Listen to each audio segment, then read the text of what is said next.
22শে April 2026 নয়াদিল্লির east কৈলাসে অবস্থিত একটি মন্দিরের বাইরে লাগানো সিসিটিভি ক্যামেরায় সকাল 6:28 ধরা পড়ে এই ব্যক্তিকে।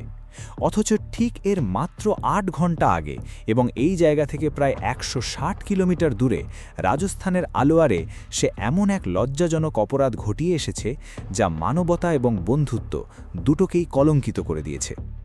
21শে এপ্রিল 2026 রাজস্থানের আলোয়ারের বাসিন্দা রাহুল মিনা তার বন্ধু বিষ্ণুর সঙ্গে একটি বিয়ের অনুষ্ঠানে গিয়েছিল। কিছুক্ষণ খাওয়া দাওয়ার পর সে বিষ্ণুকে বলে যে তার জরুরি ব্যক্তিগত কাজ আছে, তাই তাকে যেতে হবে। এই কথা বলেই সে সেখান থেকে বেরিয়ে যায়। রাতে যখন বিষ্ণু বাড়ি ফিরে আসে তখন তার চোখের সামনে যে দৃশ্য ছিল তা দেখে তার পায়ের তলা থেকে মাটি সরে যায়। তার স্ত্রী ঘরের মেঝেতে অসহায় অবস্থায় পড়েছিলেন, শরীরের বিভিন্ন জায়গায় আঘাতের চিহ্ন, সেখান থেকে রক্ত বেরোচ্ছিল। ছেঁড়া কাপড় আর এলোমেলো ঘর যেন কিছুক্ষণ আগেই ঘটে যাওয়া এক ভয়ঙ্কর অপরাধের সাক্ষী দিচ্ছিল। কিছুটা নিজেকে সামলে নিয়ে বিষ্ণুর স্ত্রী সেই বিভীষিকাময় ঘটনার কথা জানান। আসলে ব্যক্তিগত কাজ ছিল শুধু একটি অজুহাত। বিয়ের অনুষ্ঠান থেকে বেরিয়ে রাহুল সরাসরি বিষ্ণুর বাড়িতে পৌঁছে যায়, যেখানে সেই সময় বিষ্ণুর স্ত্রী একাই ছিলেন। দরজায় শব্দ শুনে তিনি ভেবেছিলেন হয়তো তার স্বামী ফিরেছেন, কিন্তু দরজা খোলার সঙ্গে সঙ্গেই রাহুল দ্রুত তার মুখ চেপে ধরে ঘরের ভিতরে ঢুকে পড়ে। তারপর গলা চেপে তাকে মাটিতে ফেলে পাশবিক নির্যাতন চালায়। শুধু তাই নয়, নিজের বিকৃত মানসিকতার পরিচয় দিয়ে সে তার শরীরের বিভিন্ন জায়গায় কামড়েও দেয়। শরীর এবং মন দুটোতেই সারা জীবনের ক্ষত দিয়ে যাওয়ার পর বাড়ি থেকে বেরোনোর আগে রাহুল তাকে হুমকি দেয়, যদি এই ঘটনার কথা কাউকে বলা হয় তাহলে সে তার স্বামী এবং 2 সন্তানকে মেরে ফেলবে। কিন্তু এত কিছুর পরও ঘটনাটা সেখানেই শেষ হয়নি, বরং সেখান থেকেই শুরু হয় এমন এক ভয়ঙ্কর অধ্যায় যেখানে প্রতিটি কেটে যাওয়া ঘণ্টা পরিস্থিতিকে আরও বিপজ্জনক করে তুলছিল। একদিকে আলোয়ারে এই জঘন্য অপরাধের এফআইআর দায়ের হচ্ছিল, অন্যদিকে রাহুল ইতিমধ্যেই শহর ছেড়ে পালিয়ে গিয়েছিল, আর তার পরবর্তী পদক্ষেপ তাকে নিয়ে যেতে চলেছিল এমন এক জায়গায় যেখানে সে নিজের ভিতরে বেঁচে থাকা সামান্য মানবিকতাকেও সম্পূর্ণভাবে শেষ করে দিতে চলেছিল। পুলিশ তাকে খুঁজছিল, কিন্তু রাহুল শুধু পালাচ্ছিল না, সে কিছু পরিকল্পনাও করছিল, আর এবার তার পরবর্তী লক্ষ্য ছিল আলোয়ার থেকে অনেক দূরে। এই কেসটি প্রমাণ করে যে কিছু অপরাধ এক জায়গায় শুরু হলেও তার শেষ হয় সম্পূর্ণ অন্য কোথাও, আর ততক্ষণে তা মানবতার অস্তিত্বকেই প্রশ্নের মুখে দাঁড় করিয়ে দেয়। ওয়েলকাম টু দ্য শো, আর আপনি দেখছেন রাহুল মিনাজ টুইস্টেড কেস। 22শে এপ্রিল 2026 22 বছরের রিশা প্রতিদিনের মতো সেদিনও খুব সকালে উঠে পড়াশোনায় বসেছিল। ডিপিএস আরকে পুরামের টপার এবং আইআইটি দিল্লির গ্র্যাজুয়েট ঈশা সেই বছর তার প্রথম ইউপিএসসি অ্যাটেম্প্ট দেওয়ার প্রস্তুতি নিচ্ছিল সম্পূর্ণ নিষ্ঠার সঙ্গে।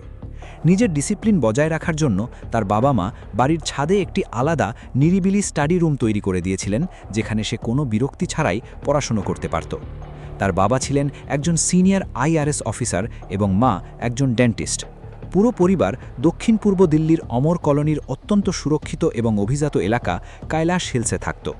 প্রতিদিনের মতো সেদিনও সকাল প্রায় 6টার দিকে ঈশার বাবা মা জিমে বেরিয়ে যান, আর সেই সময় ঈশা নিজের ঘরে পড়াশুনো করছিল। সে একেবারেই জানত না যে কয়েক ঘন্টা পর এমন এক অন্ধকার তার জীবনে নেমে আসবে যা তার স্বপ্ন, ভবিষ্যৎ, এমনকি তার শ্বাস পর্যন্ত কেড়ে নেবে। সকাল প্রায় 8:30 যখন ঈশার বাবা মা বাড়ি ফেরেন, তখন তাদের জন্য অপেক্ষা করছিল এমন এক দৃশ্য যা কোনো মানুষ তার সবচেয়ে বড় শত্রুর জন্যেও কল্পনা করতে চাইবে না। বাড়িতে ঢুকতেই তারা দেখতে পান মূল দরজাটি খোলা। মেয়েকে ডাকতে ডাকতে যখন তারা ভেতরে এগিয়ে যান, তখন তাদের চোখের সামনে যে দৃশ্য আসে তা বিশ্বাসেরও বাইরে ছিল। নিচের ঘরে তাদের মেয়ে রক্তাক্ত অবস্থায় পড়েছিল, তার শরীরের কাপড় ছেঁড়া ছিল। ঘরের এলোমেলো অবস্থা আর মেঝেতে ছড়িয়ে থাকা রক্ত যেন বলে দিচ্ছিল গত কয়েক ঘন্টায় সে কী ভয়াবহ নির্যাতনের শিকার হয়েছে। যে বাড়িতে এতদিন তাদের মেয়ের হাসি আর কণ্ঠস্বর ভেসে বেড়াত, সেই বাড়ি এক মুহূর্তে সম্পূর্ণ নিস্তব্ধ হয়ে গিয়েছিল। চোখের সামনে পড়ে থাকা সেই দৃশ্য এতটাই নিষ্ঠুর, এতটাই অসহনীয় ছিল যে তাদের মস্তিষ্ক সেটাকে সত্যি বলে মানতেই চাইছিল না। কিন্তু হৃদয় জানত সব শেষ হয়ে গেছে। একজন মা বাবার জন্য এটি এমন এক ক্ষত যা কখনো ভরে না, আর যার যন্ত্রণা কোনো ভাষায় প্রকাশ করা সম্ভব নয়। সকাল 8:45 পুলিশে ফোন করার পর শেষ আশার ভরসায় তারা মেয়েকে নিয়ে হাসপাতালে ছুটে যান, কিন্তু দুর্ভাগ্যবশত তখন অনেক দেরি হয়ে গিয়েছিল। কারণ এটি একটি হাই প্রোফাইল কেস ছিল, তাই পুলিশ দ্রুত অ্যাকশন মোডে চলে যায়। ঈশার দেহ পোস্টমর্টমের জন্য পাঠানো হয়। পুলিশ এবং এফএসএল টিম ঘটনাস্থলে পৌঁছে অত্যন্ত সূক্ষ্মভাবে তদন্ত শুরু করে। বাড়ির সিঁড়ির ওপরে থাকা ঈশার স্টাডি রুমে প্রচুর রক্ত ছড়িয়েছিল। যেখানে ঈশার দেহ নিচের ঘরে পাওয়া গিয়েছিল, সেখানে তার স্টাডি রুমের এলোমেলো অবস্থা এবং মেঝেতে ছড়িয়ে থাকা রক্তে ভেজা ল্যাম্প দেখে পুলিশ বুঝতে পারে যে ঈশার ওপর নির্যাতন এবং হত্যাকাণ্ড তার স্টাডি রুমেই ঘটেছিল। আর রক্তের টেনে নিয়ে যাওয়ার দাগ স্পষ্ট করে দিচ্ছিল যে অপরাধের পর তাকে সেখান থেকে টেনে নিচের তলায় আনা হয়েছিল। কিন্তু প্রশ্ন ছিল, কেন? ঈশার পোস্টমর্টেম রিপোর্ট ছিল তার উপর চালানো নৃশংসতার নীরব সাক্ষী। এক্সটার্নাল এক্সামিনেশনে তার হাত, বাহু এবং পায়ে একাধিক কাট, আঘাত এবং ক্ষতের চিহ্ন পাওয়া যায়। এতে পরিষ্কার ছিল যে ঈশা শেষ মুহূর্ত পর্যন্ত হার মানেনি। নিজের জীবন বাঁচানোর জন্য সে সর্বশক্তি দিয়ে লড়াই করেছিল। তার মুখে এতটা নির্মমভাবে আঘাত করা হয়েছিল যে নাকের হাড় ভেঙে গিয়েছিল। এছাড়া গলায় ইন্ট্রামাস্কুলার হ্যামারেজ এবং থাইরয়েড কার্টিলেজ ফ্র্যাকচার পাওয়া যায়। রিপোর্ট অনুযায়ী মৃত্যুর কারণ ছিল নৃশংস হামলার পর শ্বাসরোধ করে হত্যা। তদন্তের জন্য ডাক্তাররা ভিসেরা স্যাম্পল, নখের স্ক্রেপিং এবং রক্তের নমুনা সংরক্ষণ করেন, যাতে যৌন নির্যাতনের বিষয়টি বৈজ্ঞানিকভাবে প্রমাণ করা যায়। এটি শুধু একটি মেডিকেল রিপোর্ট ছিল না, এটি ছিল ঈশার শেষ মুহূর্তগুলোর সেই ভয়াবহ গল্প, যেখানে প্রতিটি ক্ষত যেন চিৎকার করে বলে দিচ্ছিল সে কতটা সাহস নিয়ে নিজের জীবনের জন্য লড়েছিল। পুলিশ বাড়ির বাইরে এবং আশপাশের এলাকার সিসিটিভি ফুটেজ খতিয়ে দেখা শুরু করে। সেখানেই বাড়ির বাইরে লাগানো একটি ক্যামেরায় সকাল 7:22 দেখা যায় হলুদ শার্ট এবং সাদা ট্রাউজার পরা এক যুবক বাড়ি থেকে বেরিয়ে যাচ্ছে। তার হাতে ছিল একটি কালো ব্যাগ এবং সে ফোনে কারো সঙ্গে কথা বলছিল। পুলিশ যখন একই ক্যামেরার 1 ঘন্টা আগের ফুটেজ রিভাইন্ড করে দেখে, তখন সকাল 6:36 ভিডিওতে দেখা যায় একই ধরনের হলুদ শার্ট পরা এক ব্যক্তি পাশের বাড়ির সিকিউরিটি গার্ড এবং এলাকার এক ডগ ওয়াকারের সঙ্গে কথা বলছে। তবে 2 ফুটেজেই মুখ পরিষ্কার দেখা যাচ্ছিল না, আর পোশাকেও পার্থক্য ছিল। সকাল 7:22 ফুটেজে সন্দেহভাজনের গায়ে ছিল হালকা হলুদ শার্ট, সাদা ট্রাউজার এবং চপ্পল। অন্যদিকে সকাল 6:36 ফুটেজে সে পরেছিল মাস্টার্ড ইয়েলো শার্ট, কালো ট্রাউজার এবং জুতো। ঠিক তখনই পুলিশের হাতে আরও 2টি ফুটেজ আসে, যা পুরো ছবিটাই পরিষ্কার করে দেয়। সকাল 6:28 আরেকটি ফুটেজে একই সন্দেহভাজনের ক্লোজ আপ ভিডিও রেকর্ড হয়। সেখানে তার পরা জুতো এবং ট্রাউজার একেবারে একই ছিল, যেগুলো পরে পুলিশ ক্রাইম সিন থেকে উদ্ধার করে। অর্থাৎ এটা স্পষ্ট হয়ে যায় যে 2 ফুটেজের ব্যক্তি একই মানুষ। অপরাধ করার পর সে বাড়ির ভেতরেই কাপড় বদলায় এবং একটি ব্যাগ নিয়ে সেখান থেকে বেরিয়ে যায়। এখন প্রশ্ন ছিল, এই খুনি আসলে কে? কারণ বাকি সব সিসিটিভি ফুটেজে তার মুখ স্পষ্ট দেখা যাচ্ছিল না। কিন্তু নয়াদিল্লির ইস্ট কৈলাসে অবস্থিত ইসকন মন্দিরের বাইরে লাগানো সিসিটিভি ক্যামেরায় সকাল 6:28 রেকর্ড হওয়া একটি ফুটেজে অবশেষে সেই অপরাধীর মুখ পরিষ্কারভাবে ধরা পড়ে। এই ব্যক্তির নাম ছিল 19 বছরের রাহুল মিনা, যে গত 8 মাস ধরে ঈশাদের বাড়িতে গৃহকর্মী হিসেবে কাজ করত। তবে প্রায় 1.5 মাস আগে ঈশার বাবা মা তাকে কাজ থেকে বের করে দিয়েছিলেন, কারণ তারা জানতে পারেন বাড়ির কাজ বা ওষুধ আনার জন্য যে টাকা তাকে দেওয়া হতো, সেই জিনিসগুলো নগদে কেনার বদলে সে বাকিতে নিয়ে আসত এবং সেই টাকা জুয়ায় উড়িয়ে দিত। এটা শুধু একবারের ঘটনা ছিল না, বরং প্রায় নিয়মিতই সে এমন কাজ করত। শুধু তাই নয়, আশেপাশের প্রতিবেশী এবং অন্যান্য গৃহকর্মীদের কাছ থেকেও সে প্রায়ই টাকা ধার নিত। কিন্তু প্রশ্ন ছিল, শুধু চাকরি হারানোর রাগ বা প্রতিশোধ নেবার জন্যই কি সে এতটা নৃশংস হয়ে উঠেছিল? এই সত্য জানা সম্ভব ছিল একটাই উপায়, তাকে দ্রুত গ্রেফতার করা। তাই দিল্লি পুলিশের 15টি বিশেষ টিম রাহুল মিনাকে ধরার কাজে নেমে পড়ে। পুলিশ দেখতে পায় আসা যাবার সময় দুবারই রাহুল ফোনে কারো সঙ্গে কথা বলছিল। তাই প্রথমেই তার ফোনকে নজরদারিতে রাখা হয় এবং ট্র্যাক করা শুরু হয়। আরেকটি সিসিটিভি ফুটেজে দেখা যায় সে মেন রোড থেকে একটি অটো রিকশায় উঠছে। তবে দূরত্ব বেশি হওয়ায় সেই ফুটেজে অটো চালক বা নম্বর প্লেট স্পষ্ট দেখা যায়নি। কল ট্র্যাকিংয়ের মাধ্যমে পুলিশ জানতে পারে সেখান থেকে রাহুল পালাম রেলওয়ে স্টেশনে পৌঁছেছিল, কারণ সেটাই ছিল তার শেষ লোকেশন। এরপরই তার ফোন সুইচ অফ হয়ে যায়। পুলিশ আরও জানতে পারে সেদিন সকালে রাহুল গুড়গাঁওয়ে থাকা তার চাচাতো ভাই ত্রিলোককে ফোন করেছিল। তাই পুলিশের 3টি আলাদা টিম তৈরি করা হয়। একটি টিম গুড়গাঁওয়ের ত্রিলোকের কাছে, দ্বিতীয় টিম দিল্লি থেকে প্রায় 160 কিলোমিটার দূরে আলওয়ারের রাজগড় এলাকার তার গ্রাম তিদৌলিতে, এবং তৃতীয় টিম যায় পালাম রেলওয়ে স্টেশনে। গুড়গাঁওয়ে পৌঁছে পুলিশকে ত্রিলোক জানায় সকালে রাহুল তাকে ফোন করে বলেছিল, আমি বড় কাণ্ড করে ফেলেছি, এখন আর বাঁচব না। তবে সে কি করেছে সেটা বলেনি। অন্যদিকে পালাম রেলওয়ে স্টেশনে পৌঁছে পুলিশ আশেপাশের সিসিটিভি ফুটেজ পরীক্ষা করতে শুরু করে। পাশাপাশি ট্যাক্সি এবং অটো স্ট্যান্ডেও জিজ্ঞাসাবাদ চালানো হয়। সেখান থেকে তারা এমন এক অটো চালকের খোঁজ পায় যে জানায় সে রাহুল মিনাকে দুয়ারকায় নামিয়ে দিয়েছিল। কিন্তু দুয়ারকায় সে কোথায় লুকিয়েছিল সেটা জানা সম্ভব ছিল শুধুমাত্র তার মোবাইল লোকেশন ট্র্যাক করেই, আর তার জন্য ফোন অন থাকা জরুরি ছিল। পুলিশের টিম তখন দুয়ারকার বিভিন্ন হোটেলে খোঁজ চালাচ্ছিল। ঠিক সেই সময় দিল্লি পুলিশের সাইবার ইউনিট তার মোবাইল টাওয়ারের নতুন লোকেশন পেয়ে যায়, কারণ রাহুলের ফোন দুয়ারকার একটি হোটেলের ওয়াইফাইয়ের সঙ্গে কানেক্ট হয়ে গিয়েছিল। একও মুহূর্ত দেরি না করে পুলিশ বিশাল ফোর্স নিয়ে সেই হোটেলে অভিযান চালায় এবং রাহুল মিনাকে গ্রেফতার করে। সেই সময় সে হোটেলের রুমে নিশ্চিন্তে বসে চিকেন কারি খাচ্ছিল। তার মুখের ভাব বা শরীরী ভাষা দেখে কেউ কল্পনাও করতে পারত না যে কয়েক ঘন্টা আগেই সে এত ভয়ঙ্কর অপরাধ ঘটিয়ে এসেছে। কে ছিল এই ছেলে যে মাত্র ৮ ঘন্টার মধ্যে দুটি আলাদা শহরে এমন জঘন্য অপরাধ ঘটিয়েছিল? কিভাবে একজন সাধারণ দেখতে যুবক এতটা নিষ্ঠুর দানবে পরিণত হল? ১৯ বছরের রাহুল মিনা রাজস্থানের আলোয়ার জেলার তিদৌলি গ্রামের বাসিন্দা ছিল। ৪ ভাইবোনের মধ্যে তাকে পরিবারের সবচেয়ে মেধাবী এবং পড়ুয়া ছেলে মনে করা হতো। সে দ্বাদশ শ্রেণীর বোর্ড পরীক্ষায় ৯০% নম্বর পেয়েছিল। কিন্তু স্কুলের ভালো নম্বর কখনো নিশ্চিত করে না যে ভবিষ্যৎ কোন দিকে মোড় নেবে।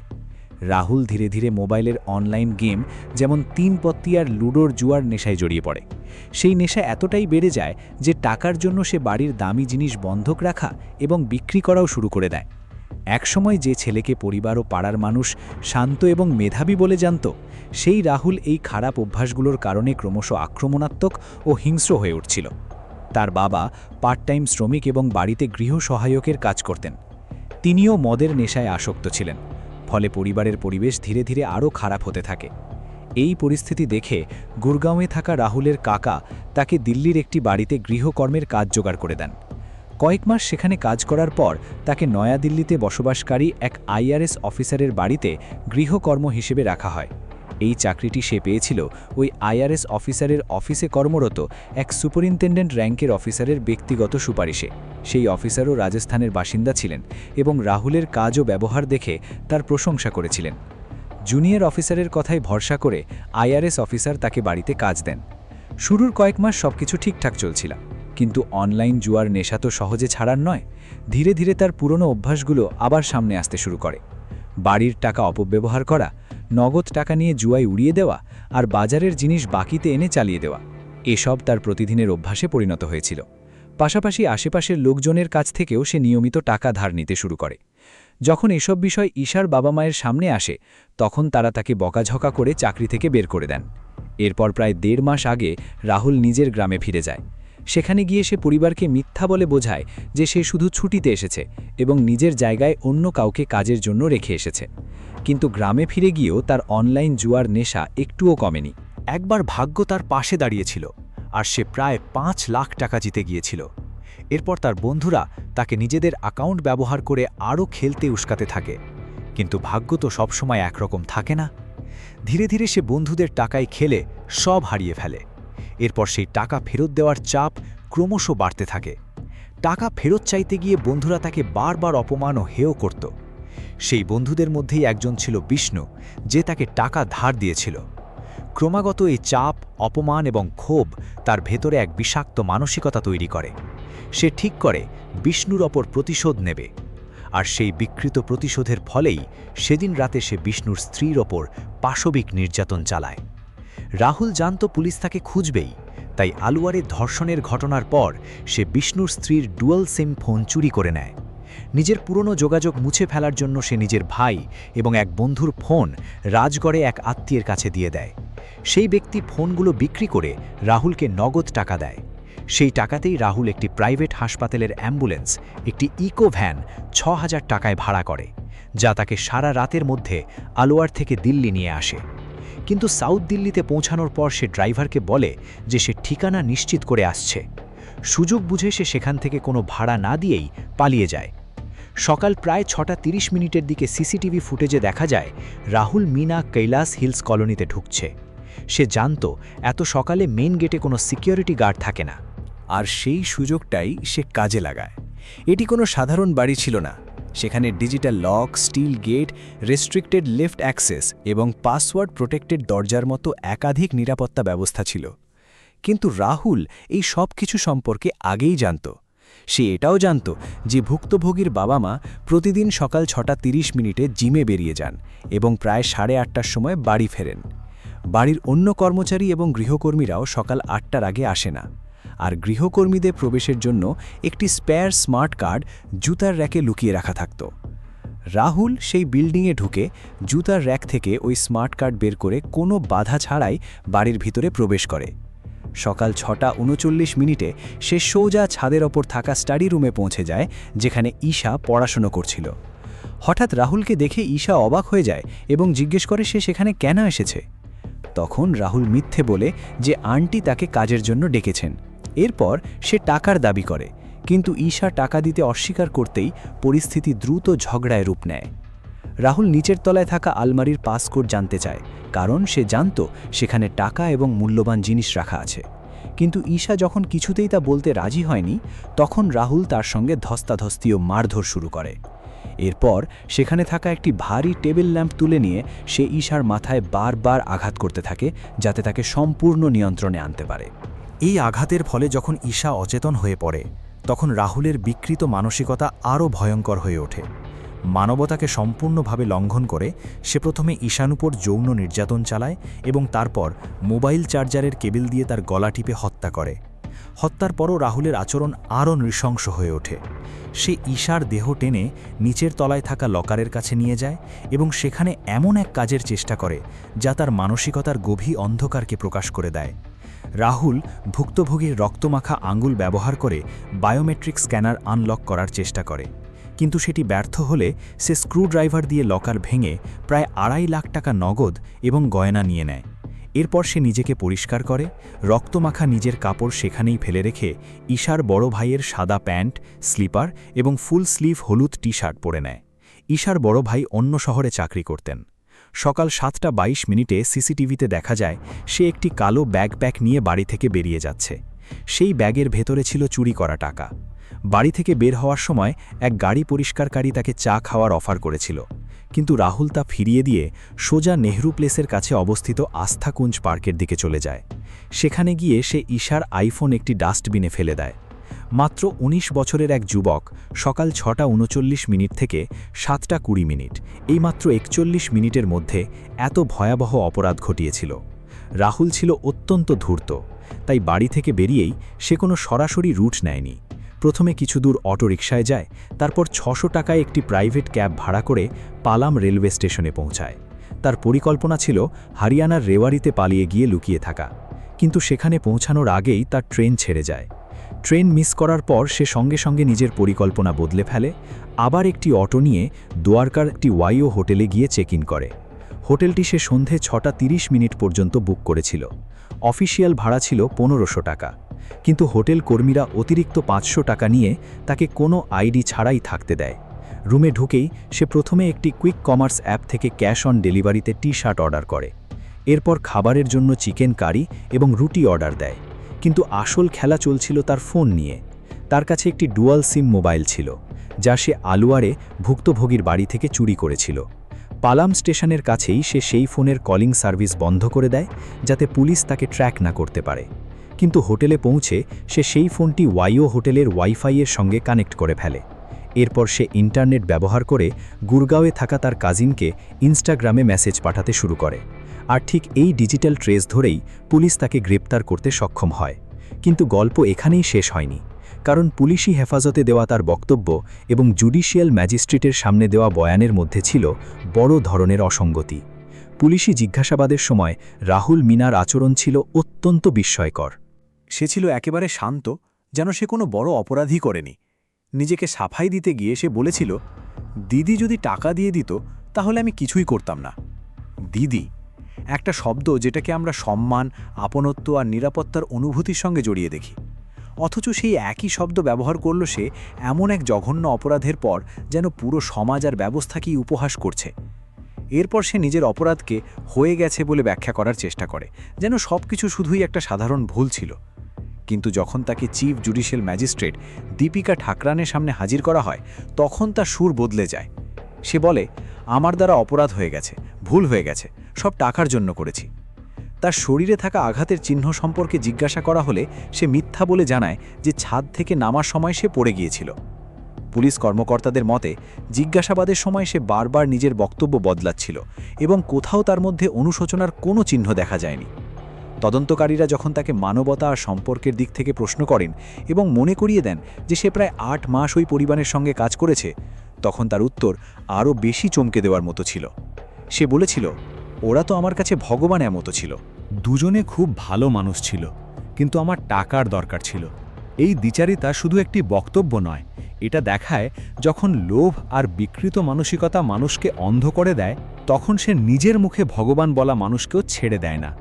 বর্তমানে রাহুলকে 4 দিনের পুলিশ রিমান্ড শেষে জুডিশিয়াল কাস্টাডিতে পাঠানো হয়েছে। আর বিচার? বিষ্ণুর স্ত্রী এবং ঈশা কবে প্রকৃত ন্যায় বিচার পাবে তা হয়তো কেউই বলতে পারবে না। পুলিশের উচিত সেই সব হোটেলের বিরুদ্ধেও কঠোর ব্যবস্থা নেওয়া যারা সামান্য অতিরিক্ত টাকার লোভে কোনো পরিচয়পত্র ছাড়াই কাউকে থাকার জায়গা দিয়ে দেয়। অনেক সময় শয়তান কোনো অচেনা মুখ নয়, বরং সে হয় সেই মানুষ যাকে আপনি প্রতিদিন দেখেন, যে মাসের পর মাস, বছরের পর বছর আপনার আশেপাশে থাকে, আপনার বিশ্বাসের ভেতর ঢুকে যায়।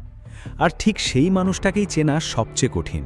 এখানেই আসে প্রথম গুরুত্বপূর্ণ বিষয়, ইলিউশন অফ ফ্যামিলিয়ারিটি। আমরা স্বাভাবিকভাবেই ধরে নিই যে মানুষটাকে প্রতিদিন দেখি সে নিরাপদ।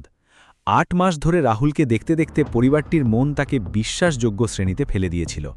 এটা এক ধরনের কগনিটিভ বায়াস। আমরা ভাবি কেউ যদি গতকাল অবধি খারাপ কিছু না করে থাকে তাহলে আজও করবে না। কিন্তু বাস্তবতা হলো আমরা কেবল সেই মুখটাই দেখি যেটা সামনে থাকা মানুষটি আমাদের দেখতে দিতে চায়। তার ভেতরের লড়াই, তার ঋণ, তার আসক্তি, এসব আমাদের চোখের আড়ালেই থেকে যায়। এবার আসে দ্বিতীয় গুরুত্বপূর্ণ দিক, মাস্ক অফ স্যানিটি। মানুষের একটি অদ্ভুত ক্ষমতা হলো সে একই সময় একাধিক জীবন বাঁচতে পারে। রাহুল বাইরে থেকে ছিল স্কুলের সবচেয়ে মেধাবী ছাত্রদের একজন, কারো কাছে সে ছিল নির্ভরযোগ্য কর্মী। কিন্তু বাস্তবে অনলাইন জুয়ার নেশা তাকে ধীরে ধীরে এক শিকারিতে পরিণত করেছিল। মানুষ বছরের পর বছর একটি স্বাভাবিক মুখোশ পরে বাঁচতে পারে। পুলিশ ভেরিফিকেশন আর ব্যাকগ্রাউন্ড চেক শুধুমাত্র রেকর্ড দেখে, কিন্তু কারোর চরিত্র, আসক্তি বা নৈতিক অবস্থান স্ক্যান করতে পারে না। প্রত্যেক অপরাধীরই একটি প্রথম অপরাধ থাকে, আর সেই প্রথম অপরাধের আগে তার রেকর্ড একেবারেই পরিষ্কার থাকে। মানুষ কখনো স্থির নয়, পরিস্থিতির সঙ্গে তার চিন্তা ও মানসিকতা বদলে থাকে। কখনো কখনো মাত্র একটি কারণ, যেমন বিশাল ঋণ, আসক্তি বা অপমানবোধ, একজন মানুষের মানসিকতাকে পুরোপুরি বদলে দিতে পারে। রাহুলের ক্ষেত্রে অনলাইন গেম এবং জুয়া থেকে তৈরি হওয়া ঋণ আর সেই ঋণ শোধ করার চাপই তার ট্রিগার হয়ে দাঁড়ায়। যখন হতাশা চরমে পৌঁছে যায়, তখন মানুষ ধীরে ধীরে সহানুভূতি হারাতে শুরু করে। সামনে থাকা মানুষটাকে আর মানুষ হিসাবে নয়, বরং একটা রিসোর্স হিসাবে দেখতে শুরু করে। আর সেখানেই আসে সবচেয়ে গুরুত্বপূর্ণ ধারণা, সিস্টেমস ওভার ট্রাস্ট। যদি মানুষ অনিশ্চিত হয়, তাহলে সমাধান অকারণ ভয় নয়, বরং সঠিক সিস্টেম তৈরি করা। বিশ্বাস করুন, কিন্তু সীমারেখা রেখেই। কেউ যদি 10 বছর ধরেও আপনার সঙ্গে কাজ করে, তবুও তার আপনার লকারের কোড, লুকানো চাবি বা বাড়ির দুর্বল জায়গাগুলো জানা উচিত নয়। যেমন এই কেসে রাহুল পরিবারের প্রতিদিনের রুটিন সম্পর্কে একদম নির্ভুল তথ্য জানত। এই ঘটনা থেকে সবচেয়ে গুরুত্বপূর্ণ শিক্ষা হলো, এগুলো শুধু ভয় পাওয়ার জন্য নয়, বরং সময়মতো সঠিক পদক্ষেপ নেওয়ার জন্য। প্রথমত, কখনো শুধুমাত্র বিশ্বাস বা পরিচিতির ভিত্তিতে গৃহকর্মী নিয়োগ করবেন না। অবশ্যই আনুষ্ঠানিক পুলিশ ভেরিফিকেশন করান, কারণ এটা একটি প্রাথমিক নিরাপত্তা স্তর। দ্বিতীয়ত, যদি কোনো কর্মচারীকে চুরি, মিথ্যা বলা বা আসক্তির কারণে কাজ থেকে বাদ দিতে হয়, তাহলে সঙ্গে সঙ্গে সব অ্যাক্সেস কোড পরিবর্তন করুন। লুকিয়ে রাখা অতিরিক্ত চাবিগুলো সরিয়ে ফেলুন। যদি সোসাইটিতে থাকেন, তাহলে নিরাপত্তারক্ষীদের স্পষ্ট নির্দেশ দিন, যাতে ওই ব্যক্তিকে আর প্রবেশ করতে না দেওয়া হয়। তৃতীয়ত, নিজের দৈনন্দিন জীবনকে এতটা নির্দিষ্ট ও পূর্বানুমেয় করে তুলবেন না, যাতে কেউ সহজেই তার সুযোগ নিতে পারে। আর সবচেয়ে গুরুত্বপূর্ণ, রেড ফ্ল্যাগ কখনো উপেক্ষা করবেন না। বারবার টাকা চাওয়া, আপনার নাম ব্যবহার করে প্রতিবেশীদের কাছ থেকে ধার নেওয়া বা বারবার মিথ্যা বলতে গিয়ে ধরা পড়া, এসব ছোটখাটো বিষয় নয়। এগুলো একজন মানুষের ভেতরে চলতে থাকা বড় সমস্যার সংকেত হতে পারে। এমন পরিস্থিতিতে নিরাপদ এবং দৃঢ়ভাবে চাকরি শেষ করে দেওয়াই সঠিক সিদ্ধান্ত। কারণ নিরাপত্তা শুধু তালা আর ক্যামেরা দিয়ে আসে না, নিরাপত্তা আসে সচেতনতা এবং সময় মতো সঠিক পদক্ষেপ নেওয়ার মাধ্যমে।